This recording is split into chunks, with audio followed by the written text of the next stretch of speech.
우리가 민수기 말씀을 보면은 12지파 중에서 하나님께서 특별히 헌신된 지파를 따로 구분하셨습니다. 바로 레위 지파인데요. 이 레위 지파에 여러 자손들이 있습니다. 출애굽 당시 1세대에 해당되는 이 레위 지파로는 게르손 자손, 고핫 자손, 무라리 자손들이 이 레위 지파에 속하는 자손들이었습니다. 이 세 자손들은 레위 지파 사람으로서 성막과 또 하나님께 드려지는 제사를 섬기고 봉사하기 위해서 하나님께서 특별히 구별하신 사람들입니다. 그런데 오늘 말씀 민수기 6장 말씀에는 이 레위 지파 사람이 아니더라도 하나님께 헌신하려는 사람에 대한 말씀이 나오고 있습니다. 바로 나실인에 관한 법입니다. 나실인은 일정 기간 동안 자신을 구별하여 하나님께 헌신할 수 있도록 하기 위해서 하나님이 친히 정하신 제도입니다. 1절과 2절을 보시면은 여호와께서 모세에게 말씀하여 이르시되 이스라엘 자손에게 전하여 그들에게 이르라. 남자나 여자가 특별한 서원 곧 나실인의 서원을 하고 자기 몸을 구별하여 여호와께 드리려고 하면, 이렇게 말씀하면서 이제 나실인이 지켜야 할 나실인의 법이 기록되고 있습니다. 여러분, 이 나실인들은 나실인의 금기 사항을 어겼을 때에는 다시 정결 규례를 행해야 했습니다. 그리고 나서 서원한 기간이 지나면 다시 일상적인 생활로 복귀할 수 있었습니다. 그래서 오늘 8절 말씀에 보시면은 자기의 몸을 구별하는 모든 날 동안 그는 여호와께 거룩한 자니라, 이렇게 기록하고 있습니다. 그러니까 나실인은 레위인은 아니지만은 하나님께 헌신하기 위해 자신을 구별하여 일정 기간 또는 삶의 전부를 드린 사람입니다. 그래서 이 히브리어로 나실인을 뜻하는 나지르라는 동사가 구별하다라는 의미가 있고, 이 동사의 근원을 찾아보면은 맹세하다라는 의미에서 파생된 의미라는 것을 우리가 알 수 있습니다. 그러니까 나실인의 삶이 무엇과 관련되어 있습니까? 구별될 삶, 또 하나님께 맹세한 약속을 지켜가는 인생이라는 겁니다. 여러분, 하나님의 일을 위하여, 주를 위하여 내 삶의 일정 기간을 하나님께 바치겠습니다라는 이런 고백과 함께 나실인은 삶의 여러 가지 부분에서 제약에 스스로를 강하게 묶어 맵니다. 이 기간 동안 나실인의 법에 순종하며 하나님께 맹세한 것을 지킵니다. 구약 성경에 나오는 대표적인 나실인 두 명이 있습니다. 한 사람은 삼손이고 다른 한 사람은 사무엘입니다.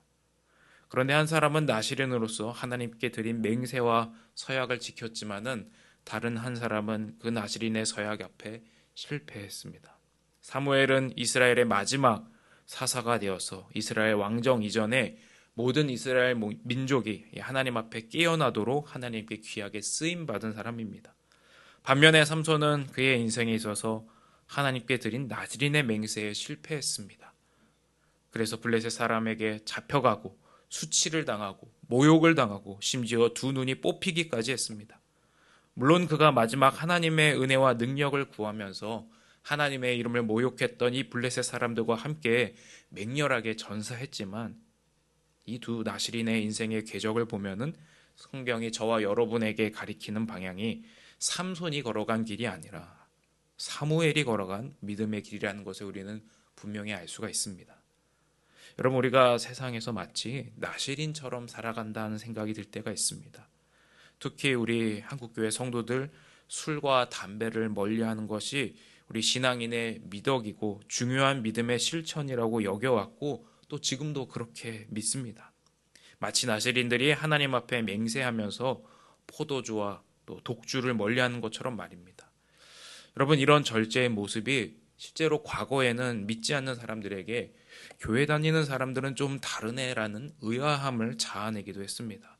그리고 그런 의아함이 나도 한번 교회를 가볼까 하는 전도의 유용한 방식이 되기도 했습니다. 그런데 지금 우리 시대에는 더 이상 이 술과 담배를 하지 않는다고 해서 사람들이 신기하게 쳐다보지 않습니다. 왜냐하면 이제는 사회적으로 보아도 건강의 측면에서 술, 담배를 멀리하는 것이 훨씬 더 나은 선택이라는 것을 많은 사람들이 알고 있기 때문입니다. 그래서 이제 금연하고 금주하는 것이 특별히 그것이 신앙을 지키기 위한 행동이다 이렇게 여기지는 않는다는 것입니다.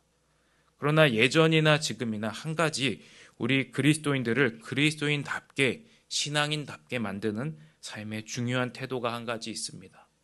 그것은 남을 위해 자기의 권리를 포기할 줄 아는 믿음입니다. 왜 그렇습니까? 우리의 시대는 남을 짓밟아서라도 내가 마땅히 누려야 할 권리와 이익을 단 1%라도 손해보지 않는 것, 그것이 지혜롭고 잘 사는 인생이라고 말하고 있기 때문입니다. 그런데 여러분, 예수님은 반대의 길을 가십니다. 섬김을 받으셔야 될 그 주님이 오히려 우리를 섬기시고 우리를 위해 자기를 대속물로 내어주기 위하여 오셨다, 그렇게 말씀하십니다. 여러분, 우리가 믿음을 지키기 위해서 절제하고 때로는 세상의 방식과 가치와 문화를 멀리하는 것 반드시 필요합니다. 그런데 동시에 우리가 놓치지 말아야 할 것은 한 가지 믿음의 태도입니다. 자기의 권리를 포기할 수 있는 용기입니다.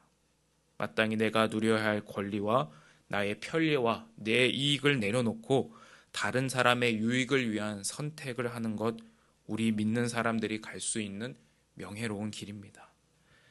어쩌면 다른 전도의 어떤 말보다 지금 세상은 우리 신앙인들에게 이 믿음의 결단을 보고 싶어 하는 것 같습니다. 정말 예수 믿는 사람들의 믿음이 진실하구나라는 것을 깨닫게 만드는 복음의 전함이 될 수 있다는 것입니다.